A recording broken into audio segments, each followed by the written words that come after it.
嗱，講到田徑項目咧，大家喺奧運咧睇好多啦。咁有冇諗下，原來以前嘅田徑項目咧，同而家唔同嘅咧？嗱，我講緊以前嘅幾耐咧，係好耐啊，古希臘嘅奧運年代啊。咁有個好特別嘅現象咧，唔講你真係唔知。原來當時田徑嘅運動員咧係唔着衫唔着褲就咁去跑嘅。你話唔係啊嘛？光天化日，成條肉蟲咁走出嚟跑，原來真係咁樣嘅。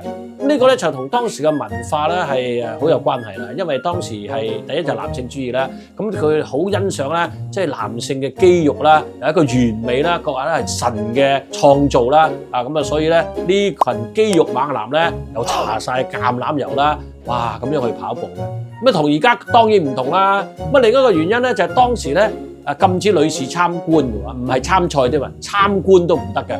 個田徑比賽咧，特別係跑步咧，可以講到話咧係健美兼跑步大會啊！咁但係諗下，如果放到而家咧，唔知有冇人夠膽參加啦？諗下好啦，唔好制啊！